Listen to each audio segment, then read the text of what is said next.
Don't mind me. Okay. Welcome to Satsang.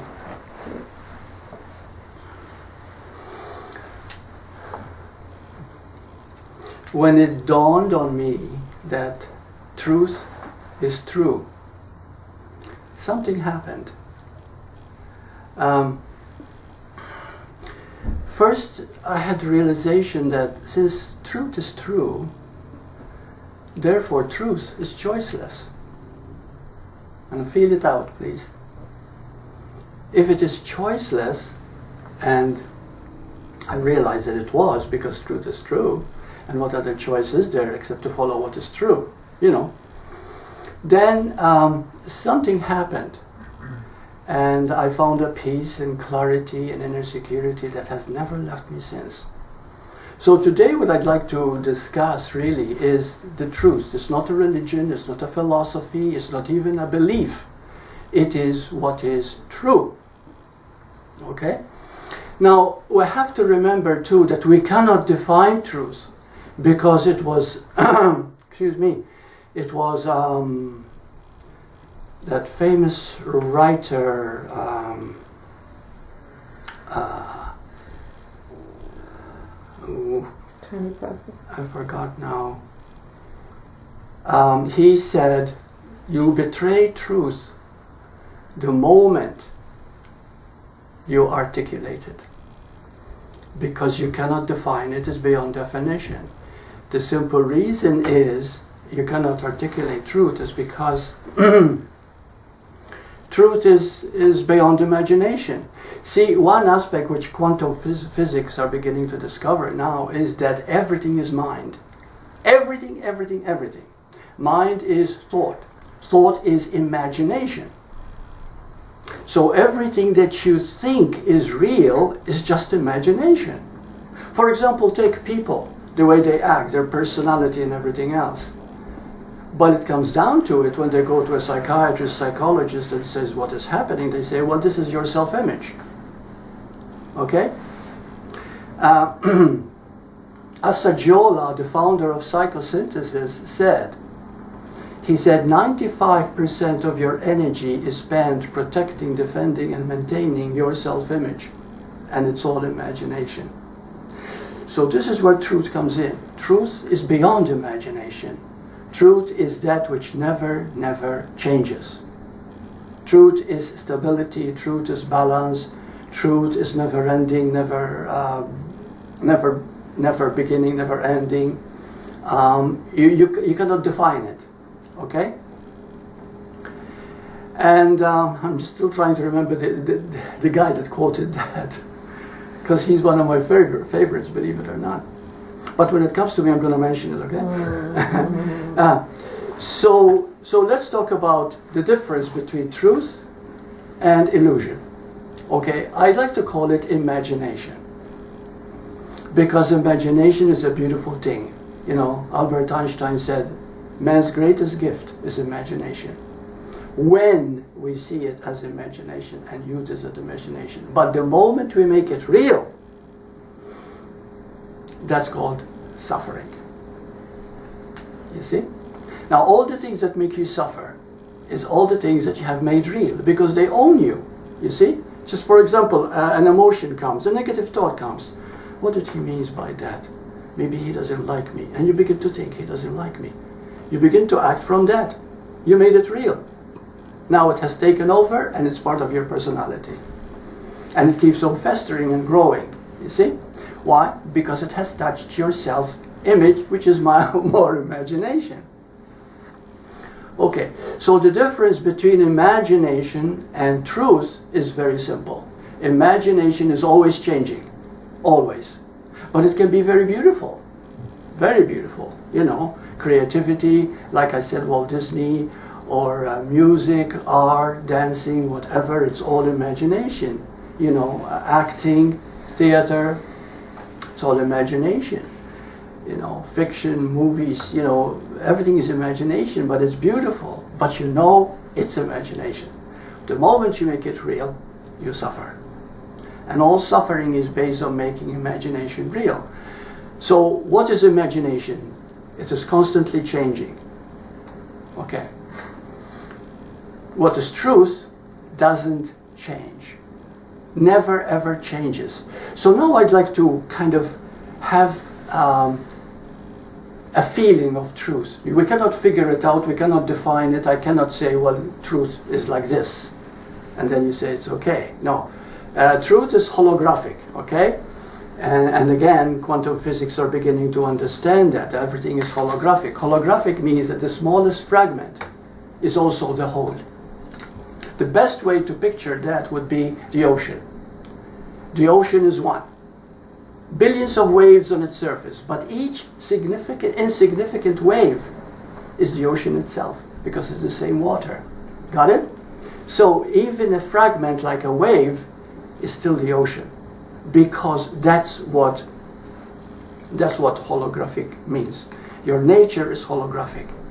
Your being is the universe itself, is life itself, totality. All the laws of the universe are the laws that are now within you.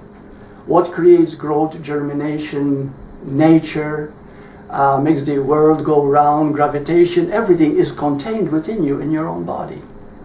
See, nothing is separate from anything else. Truth is not a movement. Truth is not something that we can sense, touch, see, feel, hear, but it is that which causes them to appear. Okay? So let's talk about a basic truth right now. The basic truth right now. And remember, truth does not change. It never changes. Never, because it has no beginning and no end. What is the truth now? What is the truth in now? You're aware of me speaking. I'm aware of you. You're aware of each other. You're aware of this room. You're aware of the clothes you're wearing. You're aware of 100 different things. What do they all have in common in truth? Aware. Very good. And they're not objective? Awareness is not objective. Awareness is subjective. But you can be aware of something. The moment you become aware of something, awareness has become consciousness. So what this means is that awareness has become a thought. Got it? I am aware of you. The moment I start thinking about you, I employ imagination. The concepts that I think about you, what I feel about you, everything that is combined with that. You see? So all that part of what's going on. But the awareness of you, you see, apart from the imagination of what I think about you, just that immediate awareness of being, just being here, because you see, the moment I become aware of you, when it's pure awareness, I'm also aware of Bill, Cynthia, you see, all of you. I'm aware of this whole room, all at once. Because awareness is complete. Awareness has no beginning or end. See, if you begin to understand this, this is truth. You see? And another thing that we say too, now some people will say, it's true, now is all there is. Yes. And now is made up of moments. Every moment is new, every moment. No.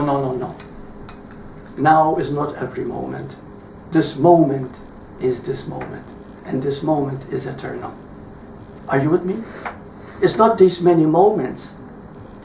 There aren't many moments. You see, we think many moments because we think in terms of content, of what is happening. You see, the content right now is you're here listening to Burt, sitting, sharing, okay, and in this room called Satsang. In another 2 hours, 3 hours, you're going to be someplace else. But there's one thing that you carry with you all the time, and that's called awareness.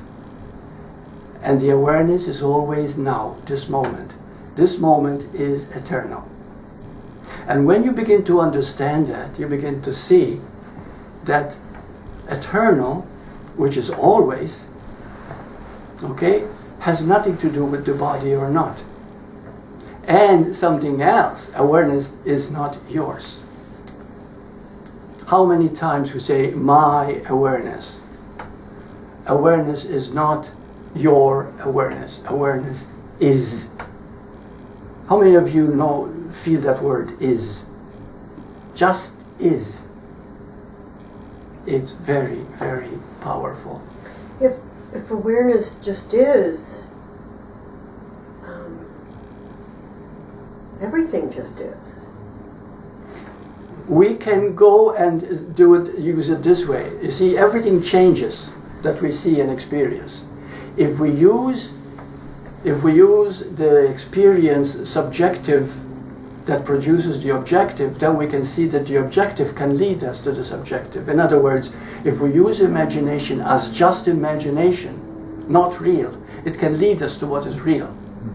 Okay? Let me give you an example how beautiful imagination is. A few days ago, I love soya latte cafe. I don't drink it very often, maybe once a week, but to me it's just like fine wine, you know? And I like to have it when I'm creative.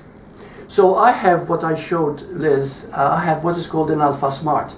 It's not a laptop, but it weighs about 2 pounds or less, and it's a keyboard, and you can write a whole novel in it, and then you transfer it over to a computer. So it's nice to carry, it's called Alpha Smart.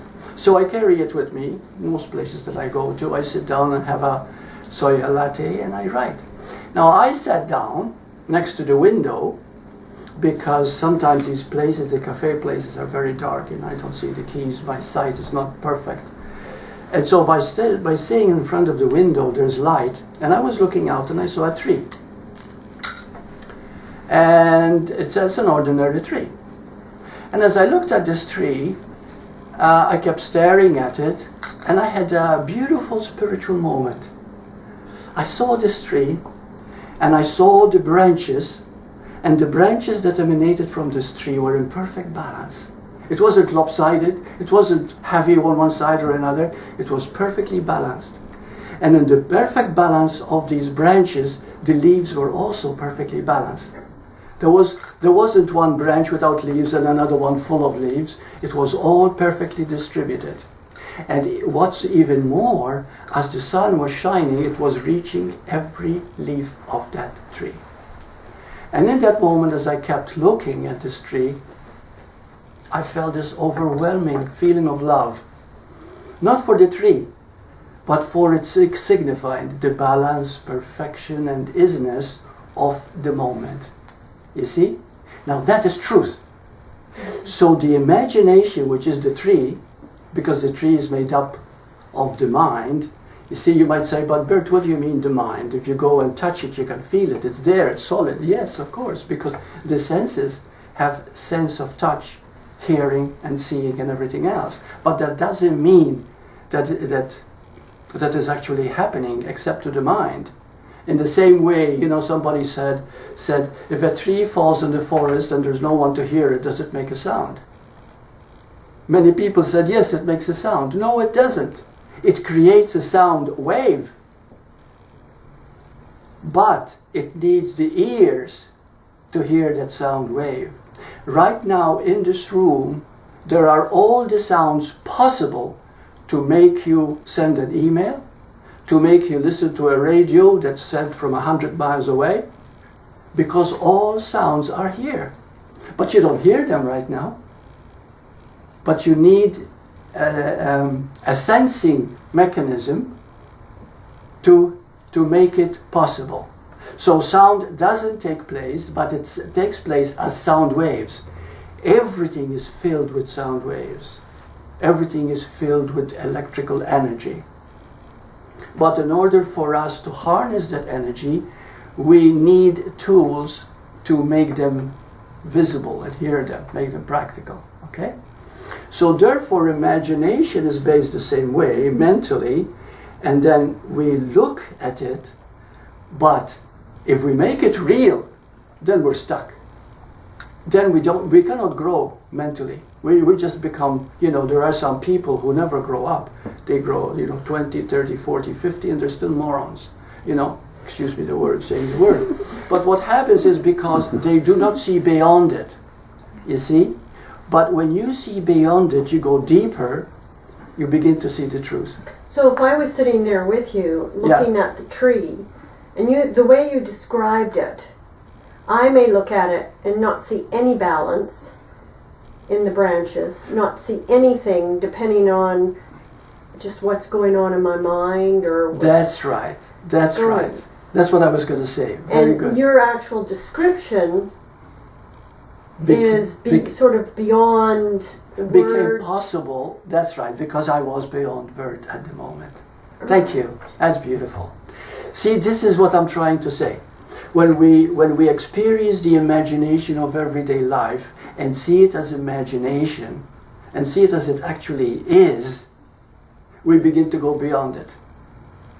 And bringing, Because the mind is not making up its mind about it. You see? and then bringing in last week's satsang where the script is already written, Yeah. if it is and it's true, then the script is already written. That's right. That's right. All we need to do is look. That's why I love Course in Miracles. It says all you need to do is look. You see? And the moment you look, even if you look at your ego, the ego begins to die. You see? The ego always wants to defend itself. It wants to protect itself. It's always getting hurt. It's always feel personal. You see? And it doesn't see that it's holographic, that it's a fragment of the whole. You are the whole. That's why we want to be happy, because happiness is wholeness. You cannot be happy when you're protecting yourself, when you're feeling, there's something wrong with me. Maybe I'm missing something, you see? You feel happiness when you forget yourself, you see? That's why people like getting drunk, because when you get drunk, you forget yourself, and you become uninhibited, you see? But the thing is, getting drunk damages your brain cells. But that's another thing. But that's why people drink, take drugs and everything else, because they want to get high. Why? Because the truth is highness itself, is the high.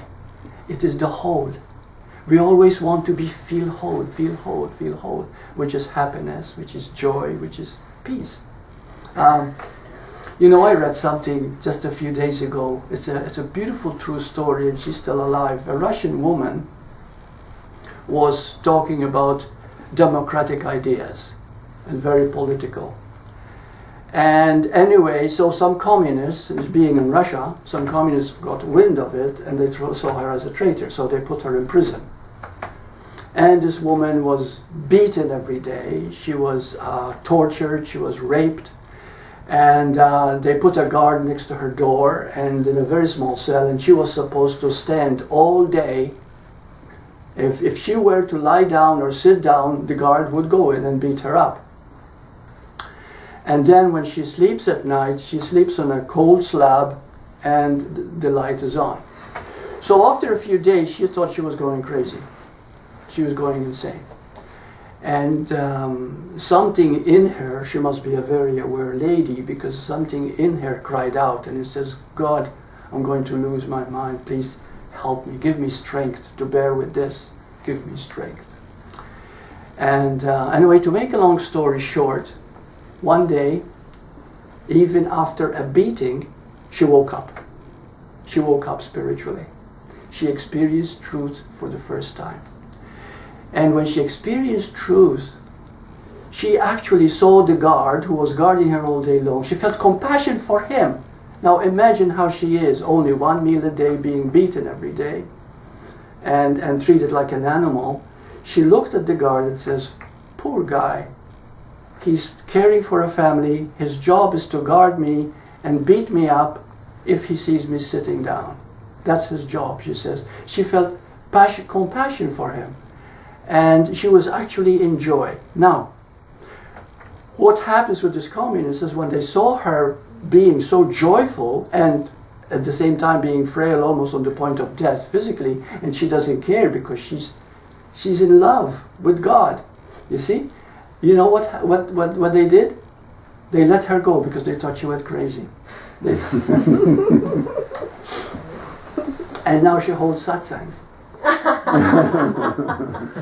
She holds meetings. Anyway, so this is very interesting. I remember reading something about Gary Renard. He wrote a book, Disappearance of the Universe, and incidentally, it's a spiritual bestseller. and it has been translated over 21 different languages throughout the world. What is interesting is that he was a rock star in the 60s, and he played the guitar, and he played a mean guitar, and he was a rock and roll guy. And the enjoyment of these rock and roll guys was making it with the women and drinking. And he says, man, you don't know what life is until you're sleeping with different women and drinking and taking drugs. But anyway, to make a long story short, he was introduced to A Course in Miracles, and he experienced the truth. He did experience oneness. And he made a quote in the Course itself, in his book, and he says, sex is like chicken crab compared to truth. Yeah. You see? So, so here we go. Everything that we do, because we want truth, but we don't know that it is us. It is this moment itself. You see? This moment right now. You're listening. Did you know that your listening is truth? Your awareness is truth. Your being right now is truth. That the now itself is you, the truth itself. And these all spell one thing. You see? Oneness. Truth itself. And this doesn't die. It never ends. And it is what we're seeking all the time, what it is we want all the time. Because there is no inner security, no inner confidence, no inner peace until we find the truth of what and who we are. You see? But we cannot find it as long as we have a self-image that controls us. We're going to be talking about that for a moment. Okay, so so what else can I say about truth? Because we cannot define it. What was his name again? He's so well. Emerson. Ralph Waldo Emerson. Good, because he's one of my favorites actually. I don't know why I forgot his name. Anyway, I repeat. He said, you betray truth the moment you attempt to articulate it. Because it cannot. Because it's not mind. It's not made up of thought. It's not made up of judgment or any definition. But it is from the heart. So you may not understand what is being said when we talk about truth or about truth, but something in your heart feels right. Yeah, this is what I want. This is above all. This is the truth. Or even to say about immediately makes it into two, therefore it isn't it. Yeah. That's why. Yeah. You talk about it, but you cannot cannot present it because it is not mind. Truth is an experience. That's correct. The moment we talk about it, we're talking around it, but it's not it. Just like talking about love. You can talk about love, you can write books, you can write sonnets, you can sing love, but until you experience love, you don't know what love is. You see? You know what talking about love. When you fall in love, do you fall in love with another person? No, with your image of the other person. I think that love falls into you. And Very through you. good. You don't fall in love with another person, but that other person reminds you of your own love nature. It awakens your own heart. And when you understand this, and something happens to your relationship, then you never turn against it and you don't lose that love. But it takes a different form, but the form is always you. You see? So what you fall in love with is with anything that reminds you of your love nature. Because our true nature is love. And anything that awakens it, we fall in love with. But if we happen to think we are in love with that person, then we don't know that it's imagination. We make it very real, the actual act itself. And so we begin to possess that person, we begin to need that person. We cannot do without them. If they don't call, something is wrong, maybe he's going to lose interest or she's going to lose interest or whatever. And before you see, we're caught and we haven't awakened that love in us. See, but that's what falling in love really means, and that's why falling in love is so beautiful, because something in you awakens, or you meet someone who awakens that love in you. You see? So, you were going to ask something, Jesse? Oh no, I was just remember. I always find myself talking like a few friends or whatever about just spiritual stuff and whatever, and I'll catch myself kind of losing my train of thought, and then I try to kind of hold on to that thought and try to retrace it and whatever, and continue on the conversation about truth. And I'm starting to pick up on like, it's as you said, it's so subjective that you can't put into words. You can't. So I drop into that and just allow it that trying to figure it out and trying to. It's just funny how the mind is trying to hold on, especially with previous experiences. Right. It uses that as a reference to talk about something that's already gone, and so it's almost like it's like kind of right. So we have to remember, thank you for that, remember always that truth is that which is. Moment, I was going to say moment to moment. In this moment, eternally. Always, always, always. You see?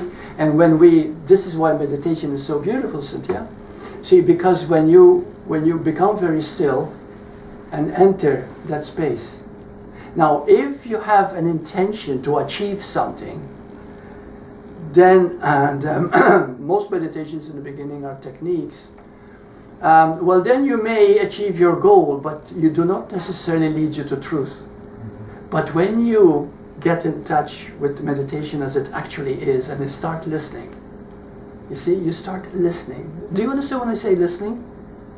Do you know what I'm saying? You're not hearing any sound. You're not hearing anything. You listen. It's a silence. Okay?